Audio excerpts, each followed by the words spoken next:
Thank you, Alan. Yeah, I sometimes say that I'm a Merzbacher and I'm related to the Merzbacher.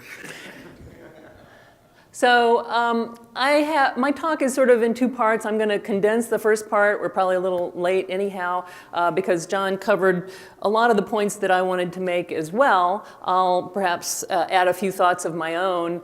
The second part is framed around three case studies in a way that I think illustrate how science policy has worked in the past, and one example from today that one of the questioners referred to, and that's the area of quantum, which I think a lot of folks at this meeting are probably certainly aware of, if not actually interested in. So I've spent the last sort of 10 years in a realm that interfaced a lot with industry. My background is, I never worked at a private firm, but I was with a consortium that represented an industry sector, and so I often got invited to be on panels and represent industry. I was like the industry person. So I'm curious how many people here are associated with industry. Show of hands. So a number of you, but not the majority, certainly. So my sort of subtitle here says Perspectives from Inside and Outside Government. And I'll emphasize a little bit more, perhaps, than John did, the outside government perspective in policymaking that can be really influential and important. So these front slides are really different versions of ones that John put together. The different players that are involved in creating science policy or policy in general involve the executive branch, as he described in a lot of detail, OSTP, Office of Management and Budget, and federal agencies, and so on. And the agencies, as he said, too, are very much mission-driven. And then there's the congressional side, so we're sort of going back to fifth grade civics here. You've got your executive branch and you've got the congressional branch, and they each have their roles and responsibilities. As is often said, the president proposes the budget, Congress disposes funds. So as John mentioned, Congress really has a lot of say in how money is spent, and so if you want to influence that, you really need to pay attention and get to know them.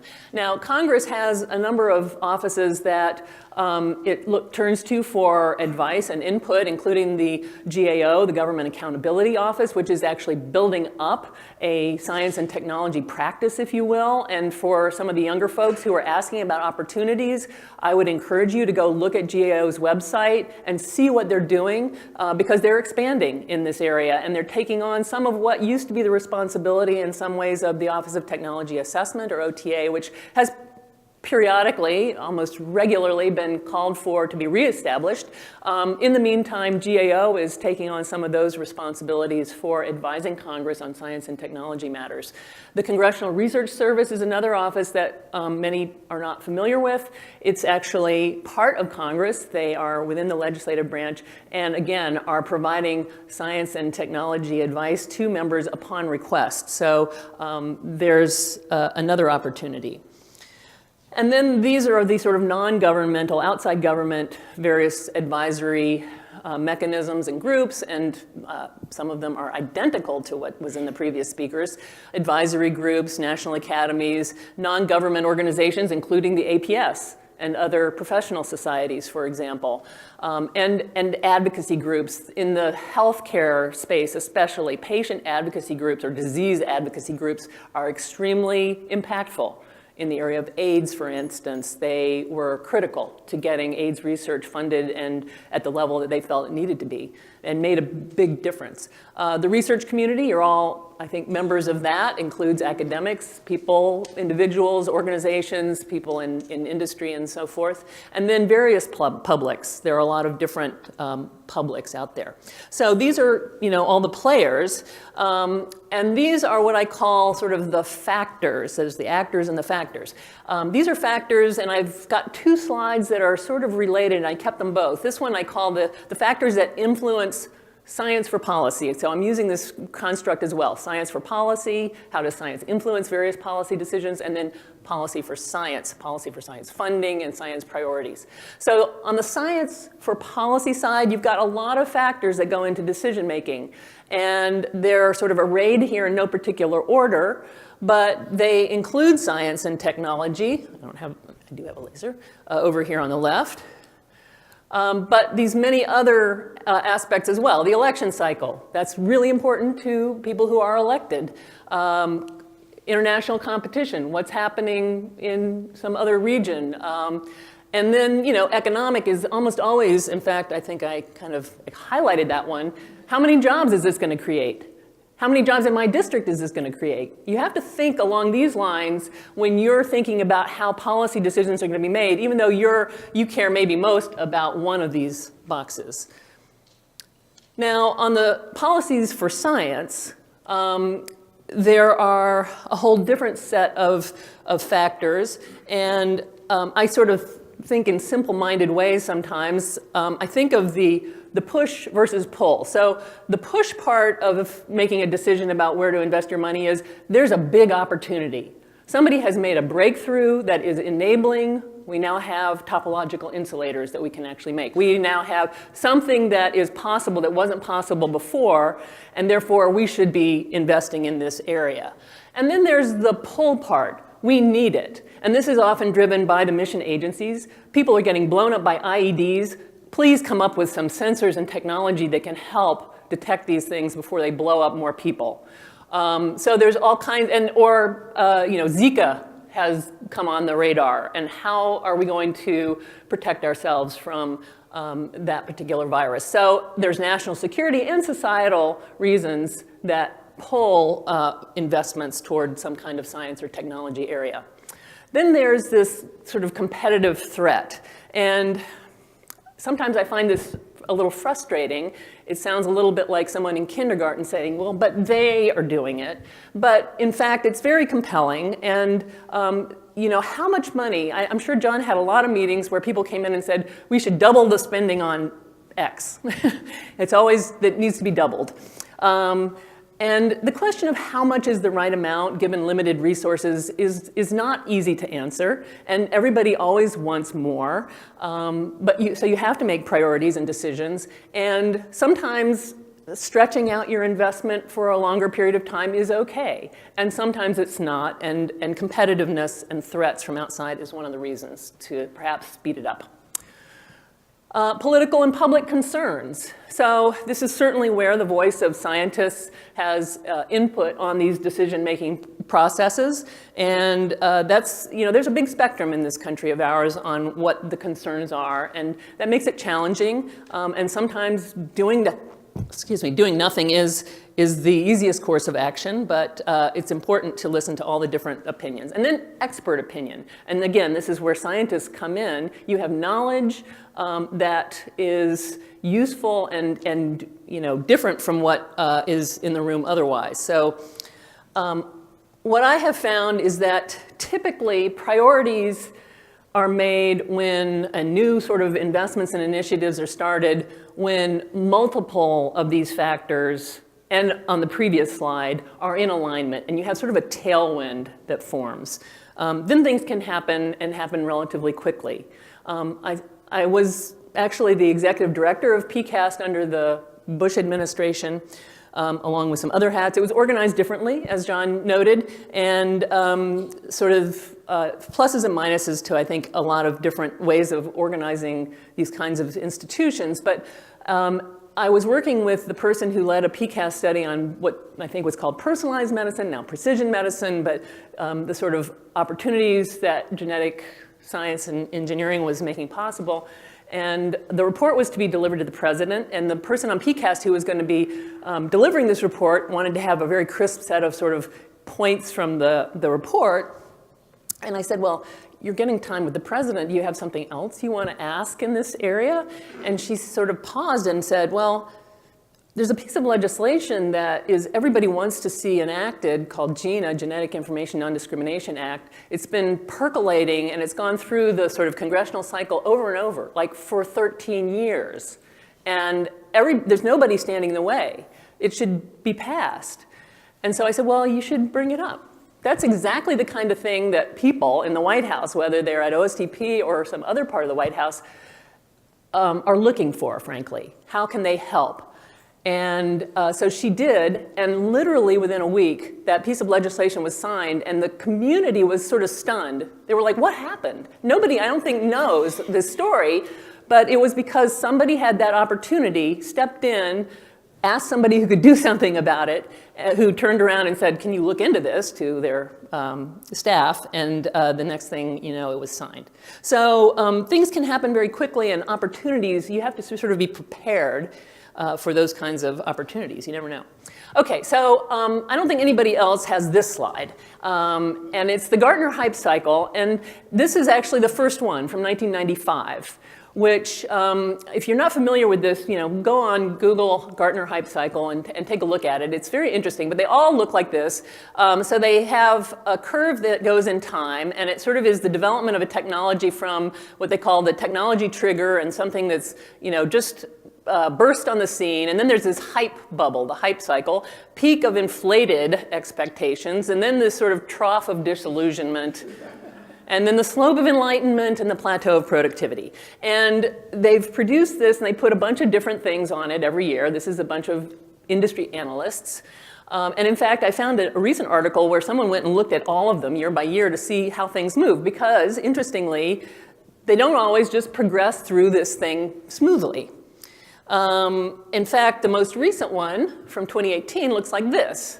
And it's gotten somewhat more informative, and they have these different colors and symbols to represent there's a long way to go, yellow triangles, to 2 to 5 years, or less than 2 years, and almost nothing is less than 2 years that's on this cycle, although I think there is one gray thing, maybe not any this year.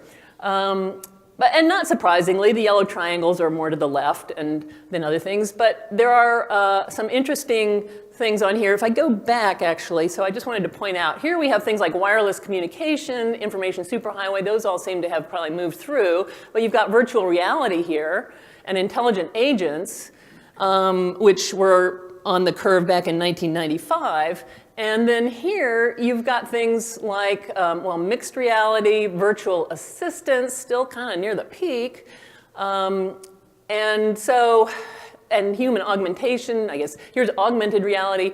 And if you look year over year, some things move, some things disappear, and some things are added. So I make this, I sort of show you this because if you're tracking what's the push, where are the opportunities, this is a sort of measure, a pulse of what's hot in some ways. And I think it's just informative, and you probably would maybe have some differences of opinion. One thing that I thought was interesting is 5G is on here. Now that's in the 2 to 5 years. It's the most far to the left, but closest to reality technology on this chart. And I think it will move very quickly, perhaps, and sort of leapfrog others. Okay, so that's sort of the framework of science policy making, and I'm going to use these 3 case studies to talk a bit about how policies have been made in the past in the area of what I call microelectronics or semiconductor science and engineering or technology, nanotechnology, and quantum technology. So in the area of semiconductors, I worked with this organization called the Semiconductor Research Corporation. It's an industry consortium. It was formed in 1982. So the landscape back in the early 80s and the late 70s was that the US semiconductor industry, it was founded, it was invented here, it was dominated by US companies. It was certainly a less global world back in the day. But in the 80s, the Japanese government invested specifically in advancing memory chip technology and manufacturing capability in Japan. And they created this very large-scale integrated circuit consortium. It was a short-term program, lasted for I think about 4 years, involved about 5 big companies, Sony, Toshiba, and others. And it had a very clear mission, which it accomplished, ended, moved on. And Also, there was this sort of keiretsu environment where everything was very vertically integrated, and so it was very hard for US companies to penetrate the Japanese market. And so the US companies went to Congress and the government and said, this isn't fair. This is unfair practices that are happening in Japan. The government should step in and help. And over here on the right, you can see the market share for semiconductors in the US companies was dropping through the 80s, and the Japanese was, in parallel going up. The rest of the world was sort of flat. So the industry, which hadn't really had a big DC presence, spent time lobbying, essentially, for government to help. And, at the same time, this is a technology that is considered vital to US interests. You don't want to have second generation technology in your fighter jets and in all of your military technology. So it's militarily critical.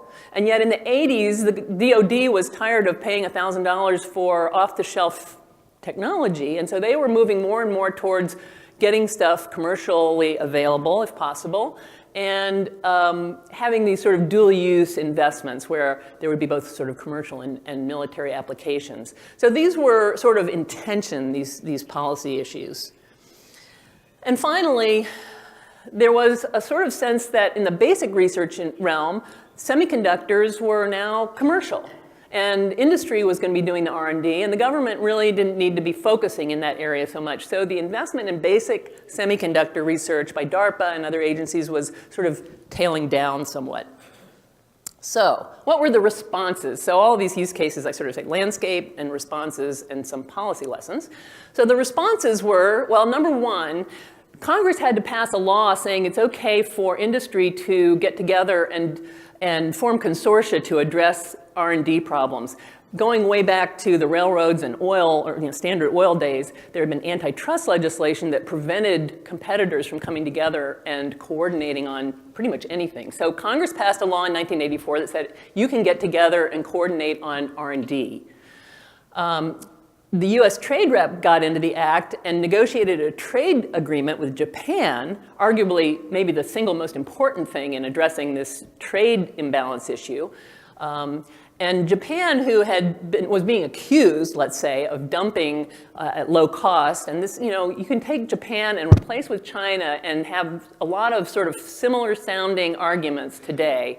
But in that time, it was Japan, so they agreed to stop dumping into open Japanese markets. Under this trade agreement, which I think was extended, it was 5 years and then extended another 5 years.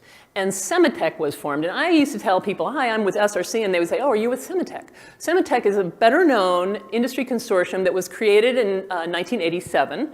And it was intended to be like the VLSI consortium in Japan. It was funded at a relatively high level. The VLSI consortium, interestingly, was loan-based and was paid back by the industry afterwards. But in this case, Semitech, the government and industry co-funded 50-50 to the tune of $200 million a year. So each contributed $100 million, and it went for 10 years. So with government funding, that relationship. After that, the government funding ended and industry continued to support Semitech. It's since sort of devolved and is really no longer in existence. But it was aimed at manufacturing technology. It had physical places. It had people from the companies, the industry members come there and help develop manufacturing processing technology. In addition, so that was sort of government stuff, although the last one was joint. And in addition, industry also formed a trade association, which was actually established in the late 70s, and it was really motivated by these trade issues. It was originally in California because they didn't really want to be attached to Washington, but it has since relocated to DC. And SRC, the Semiconductor Research Corporation, which was established in 1982, even though it was formed by industry to fund basic pre-competitive research at universities, they very quickly started partnering with government agencies because guess what? They also fund basic research at universities, and it made sense. And, oh, by the way, Eric Bloch, who had been VP of Research at IBM, was then the head of NSF. So what are the policy lessons from this particular case? Well, some new consortium models were created, and they showed that actually competitors can collaborate. This is not usual, and I would get invited to talk about this model at other industry meetings. pharmaceutical industry, this, that, and the other industry. How are you guys doing it? Because we don't see how it works. We can't understand. There's nothing pre-competitive as far as we're concerned.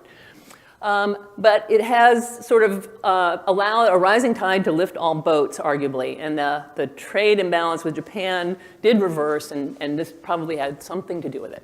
So what are the success factors of these consortium models that happen in the semiconductor world? Well, there are some unique characteristics about semiconductor industry. One is, in a shortcut way, Moore's law. The industry agreed that they all were going to stay on this cadence called Moore's law of increasing the density of circuits on chips. In a sort of 18-month cycle, it would double approximately based on observations made by Gordon Moore in the 60s.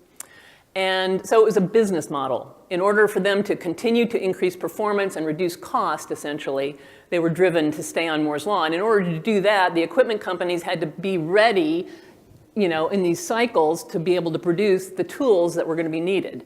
And so they got together and agreed on what those research requirements were so that everyone could kind of get on board and be ready. They created a roadmap, which is quite well known, the International Technology Roadmap for Semiconductors, ITRS. That has been sunsetted because Moore's law is sort of running into the physical limits. And so the roadmap for continuing that scaling process by the industry is no longer really makes sense. I think that one of the things that made this work is that it was industry-led, because industry doesn't respond all that well to being told what to do. And this speaks a little bit to the question about industry policy. Do you want the government saying, this is what you should do? And there are examples of where government said, we will pay for industry to show up and do something, and it doesn't always work very well because industry isn't always bought in. So industry leading in partnership with government, I think, was part of the success here. And it focused on areas that were pre-competitive or non-competitive, like environment, health, and safety issues, or where exclusivity was not required. And that's another reason why it worked in the semiconductor space, because your iPhone or smartphone has thousands of pieces of intellectual property in it. And so if they jointly developed one piece and discriminate themselves in the marketplace with some other aspect of the product, that's fine. They're getting it faster, cheaper, and go forward. There's a lot of cross-licensing that happens in this industry, the semiconductor industry and so on, that all are sort of part and parcel of why a consortium can work. So these were sort of policy lessons from the semiconductor case. Nanotechnology. So in the 1980s, so I was a materials scientist, and a lot of you are probably in the lab, and this is sort of, evolutionary. Things move forward a little bit at a time, something new becomes available, and you don't sort of see it as something discrete necessarily. But in the 1980s, there was a lot of progress made. That's when I was doing research in the lab, and I was using, microscopes and able to do scattering experiments that were probing the nanoscale. In 1985, fullerene was discovered, colloidal quantum dots. I've got some pictures down at the bottom. Also, mid-80s, the AFM was invented.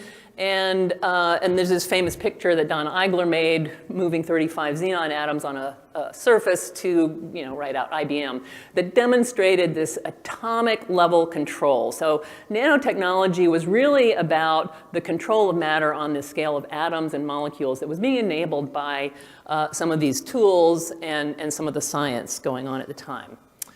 So there was a sort of opportunity, right? The push part was happening. So the responses that happened as a result were, in the 1990s, an interagency working group formed. Key people were Tom Khalil, who worked with Dr. Holdren under Obama, but he was there in the Clinton White House as well, and Mike Rocco at the National Science Foundation. And I don't know how many of you have met Mike Rocco, but he is an unstoppable force. And so he and Tom were really a potent pair, because Tom had the White House levers And Mike was out there, evangelizing for this thing that he was calling nanotechnology. Actually, the White House had a lot to do with calling it nanotechnology and not nanoscience at the time. But there was this sort of ad hoc group of people because he looked around, Mike said, found all these people, probably including Toff and colleagues at DOE and Jim Murday at the Navy and Maya Mayapan at NASA who were investing in nanoscale science at their agencies. And they found each other and started sort of talking about the issues together. So it was very much a bottoms-up kind of thing. In 1999, there was an expert workshop report. So there's that expert word. The smart people got together from academia and industry. Stan Williams was there from HP and others. And they wrote a report titled Nanotechnology Research Directions, Vision for Nanotechnology R&D in the Next Decade. That was published, and it says on the cover, Interagency Working Group on Nanotechnology Workshop Report. So they had this document that they could kind of pull out and say, look, the experts say this is really a big opportunity. At the very end of his administration, President Clinton agreed to launch this new initiative because there was this sort of tailwind. The experts were saying it was important. The agencies were already doing stuff in this area. There was some value that could be gained by bringing it all together and doing sort of whole of government activity. And in the process, we would be able to, shrink the size of computing and have targeted therapies and diagnostics for treating disease and so on. In 2003, so this is sort of part of what I think John mentioned, the timing issue and the fingerprints issue. So President Clinton announced it. It was a pretty rough campaign, and a decision was made that George W. Bush was elected and comes in, and it's not a, really friends and family kind of transition. But there's this new initiative called the Nanotechnology Initiative, and it's sort of doesn't have a lot of fingerprints on it. And it's got some great science backing it up. And the Bush people looked at it and said, we think this could be something worth running with. So they took it and they ran. And legislation was passed in 2003, which was around the time that I joined. There was already all this interagency stuff going on. So the act, if you read it, really enshrines a lot of what was already going on. It does require some reporting to be done periodically, assessing by an advisory group, which was designated to be PCAST, and the national academies and so on. So there's this sort of management processes that were called for. Now, it did not sunset. And so it continues. And the question that was raised about nanotechnology, and versus quantum, is a valid one. And so those are the kinds of policy decisions, as they sometimes say in Washington, the hardest thing to kill is a temporary government program. So, but this one's not temporary. It's in law, and a decision would have to be made to stop it. So the NNI today has about 20 agencies involved and invests about $1.5 billion a year. And it is still very robustly coordinated. And I think, because I was very much involved with it in the Bush years, I think that it's always hard. People would ask me, well, what if we hadn't done the NNI, what would we have now that we, or what would not have? And that's impossible to answer, of course. But I think that on the academic side in particular, it drove a lot of multidisciplinary programs and projects. And so I think it caused a lot of collaboration that may not have been happening, and silos to be crossed, and on the government side as well. I mean, there were examples of EPA working with NSF and DOE working with NIST or NSF. So there was a lot of collaboration that happened, I think, thanks to this NNI that may not have happened otherwise. Okay, so what are the policy lessons from the nanotechnology initiative and experience? In this case, I think visionary founders and leaders were really important. And I often look around when I hear there's a new initiative and I say, who is the Mike Rocco and who is the Tom Khalil in this initiative? Because if you don't have that, and even when you look back at the Semitech and SRC, these new consortia that were formed, Robert Noyce, the founder of Intel, wrote a personal check to start SRC. And he was a compelling and charismatic person. And when Robert Noyce said, we got to do this, everybody said, sign me up. So you have these key people. Sometimes it feels like you got to have the village or the whole team, but sometimes a key person is really important. Oops. Sorry, okay. It needs to be a priority at the highest possible level. So if you have the White House, OSTP, these agency heads standing up and saying this is important, that is very powerful. In the case of nanotechnology, an independent coordination office was created. That was actually modeled on the networking and IT case, which had also a coordination office. And the thing that was important about that, in my opinion, when it came to nanotechnology is before that coordination office was stood up, thanks to the legislation, most people thought it was a National Science Foundation initiative because it was Mike Rocco's initiative, and he was so visible, and he was out evangelizing and proselytizing. And so by having this coordination office with a head who happened to come from NIST, the first director, but he was attached to essentially OSTP, and running the coordination office and supporting the interagency activity was very important in making it feel like it was a whole of government activity. And it wasn't just important to the outside world to sort of understand, oh, this is going on all over the place, but it was important to the agencies too, because they're at DOE or other agencies, they didn't think like, well, that's NSF's job, we don't have to do it. So that was, I think, really important. In the case of nanotechnology, we were somewhat concerned, I will say, that there was going to be a news story that would cause a backlash of some sort of a la GMO. And I just worried that I was going to wake up every day and see something that was, nanoparticles got into the environment and caused something horrible. And it really didn't happen. And part of the reason was because we paid attention, we, the government, in the Nanotechnology Initiative, paid attention to health and safety concerns and potential risks from the beginning. The EPA was involved, the FDA was involved, and there was a lot of understanding that this was something that needed to be paid attention to. It's hard to, you don't want to hamper science and exploration, but you want to be mindful and aware that you need to, at the same time, kind of have in mind the potential for risks. And timing is critical. And I've heard, I was not there, but during sort of the dot-com bubble, there were revenues pouring in, essentially, to the government that were more than anticipated. And OMB actually had extra funds that weren't committed. And Tom Khalil put out a call for ideas. And one of the ideas that was presented to him by Mike Rocco was this nanotechnology idea. And he had that report that he could whip out. And he had all his sort of evidence well documented and presented. And Khalil said, that looks like a good idea. And among all the ones that he heard, he thought, we'll go with that one. So timing, being ready with your stuff, so when the window opens, is really important. Okay, last case study. I have 1 minute. No, I have 4 minutes. Okay, last case study, quantum. And there's not as much to tell because this is today. We're here today. We've got this new quantum initiative. And what's the landscape? Well, there's a lot of S&T advances going on. You may know better than I. There's new materials. There's devices, I say AKA qubits. There's all kinds of progress going on the sort of software side. How are we going to program quantum computers and so on? NSF and DOE and others probably have published workshop reports, again, making the case, getting the experts around to say why this is a real big opportunity. And there's a need, because if this science stuff works out, cryptography is going to be broken, and the implications of that are enormous. So, and oh, by the way, Moore's Law is running out of steam. So we need to be able to continue to advance technology to gain added performance to enable all the things that people are thinking they would do if they only had more performance.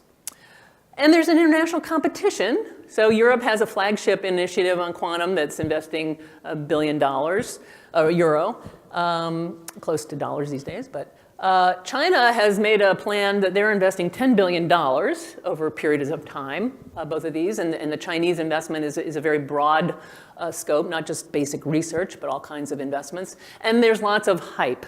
In fact, if we go back to our hype cycle, voila, quantum computing is on the hype cycle. And it's kind of in that, moving up towards the top. So here's more evidence, I guess, that we're in this hypey phase. there's a lot of patents being filed. It's sort of the Wild West. That happens when there's emerging technology. People want to stake out the intellectual property territory, and so you can sort of just, you don't have to worry even about the numbers, but we're up to 2017, I guess, there on the right-hand side of that chart. And these are patents in qubits, hardware, and application related to quantum. There's publication trends that look like this. There are number of conference trends that look like this, right? This is all sort of evidence of this is a hot topic for whatever reason. Okay, responses. The government, NSF included quantum in its big ideas that, oh, I put XX. I forgot to go and look up what year they put out their big ideas. 3 years ago, I think, maybe now. There's government-wide spending of about $250 million a year, dollars. And that's a Congressional Research Service report that Congress wanted to know, well, how much are we spending on this already if we're going to start, saying we should double it or whatever. There's a strategic overview that was released in September of last year and a consortium that was stood up, and I highlight this because I'm actually now working for this consortium. It was established in partnership with NIST and industry in October. And the legislation that looks like it was modeled in some ways on the National Nanotechnology legislation was signed in December of 2018. And I was going to insert a page from this act, but you can look that up and read it. I apologize. So I was working on this. I got this new job, and this week was kind of crazy. So solicitations have been released by the agency. Some of you are aware. There's a new one that's on the street right now on the Quantum Leap Challenge Institutes, looking for people to form teams, including industry, in addressing quantum technology opportunities. Responses on the industry side, in this case, versus nano, I would say industry is almost out in front. There are hundreds of millions of dollars being spent by companies like Google and IBM and Microsoft and Intel and others. So what should the government's role be? If industry is already spending a ton, it's a legitimate question. There's strong VC funding and there's a lot of startups. And on the academic side, they're kind of forming themselves around multidisciplinary centers. They learned from nanotechnology, and companies are being spun out already today. So I'm sort of going quickly. The policy considerations here for quantum are the following. I think government always has to sort of balance staying out of the way. I used to hear that a lot from the industry folks. Just government could stay out of the way. That would be very helpful. Versus priming the pump. Quantum is not a done deal, so there's a role for government to play. Can the US move faster? For instance, by getting rid of some of the friction or impedance between academia and industry. This is not a quantum-only problem, but it's something that is recognized. It has to do with intellectual property. It has to do with the sort of timing of how academic life cycles work versus industry and so on. This third is important in the quantum space, and I want to highlight it. Cryptography applications make this a national security problem. And in fact, that $200 million a year or whatever it is number that the government's spending does not include a lot of money that's being spent that you don't know about. Nobody can see it because it's behind the intelligence curtain. Is a Manhattan Project needed here to make sure that we get the answers first? It's I think, typical and important kind of question that this is really a policy question. Are workforce needs being met? How can industry communicate what its needs are so that the academic enterprise, adds courses or tailors its degree programs so that people have the right skills coming out? And at some point, standards and metrics and benchmarks are going to be needed. And these are all things that actually this industry consortium that's going to also be interfacing with government is looking at. So my takeaway messages for the whole picture is I think scientists can be very influential, both from outside government, if they're working as experts, advising, if they're working at organizations that are advocating in a particular space, environmental, health, energy, et cetera. Because you've got knowledge, and to the question of the young woman about what are the policy opportunities, you need credibility. It helps if you have some experience. So I really do advise young people who come to me and say, I'm really keen to get into this policy thing, and many do, but I think if you get a little bit of real world experience under your belt, it really helps, because when somebody comes into a meeting and says you should and tells the government what to do, they've got to have some bona fides behind them, or it certainly is helpful. Timing is important, as I mentioned. I don't think I need to reiterate that. Being prepared, so when the opportunity knocks, when the window opens, you've got everything kind of ready to go, and you've practiced what you're going to say, and you know that elevator pitch. You never know who you're going to get on the elevator in the Rayburn House office building and have a chance to talk to. Identify fellow travelers. This is also important. Politics makes strange bedfellows. So think, who else cares about this beside me? Remember that big circle at the beginning. There are people who care about it because of reasons other than science and technology. And you want to identify them and get to know them, because they're going to help you, push on the different parts, threads of the policy process. And put yourself in the other person's shoes. This is something that I think scientists sometimes aren't that good. I always say, I think scientists are guilty of thinking to themselves, if you knew what I know, you would agree with me. Not necessarily. Values and all kinds of other things come into this. And so trying to put yourself in the other person's shoes. In Washington, this is one of the best superpowers you can have. And I would say be patient, because things can take a long time, but be persistent. And lastly, get involved. To Dr. Holdren's encouragement, if this is something that you feel is important, there are lots of different ways, and you should and could get involved. So thank you, and I'll be around, so if you have questions and we don't have time now, I'm happy to address them.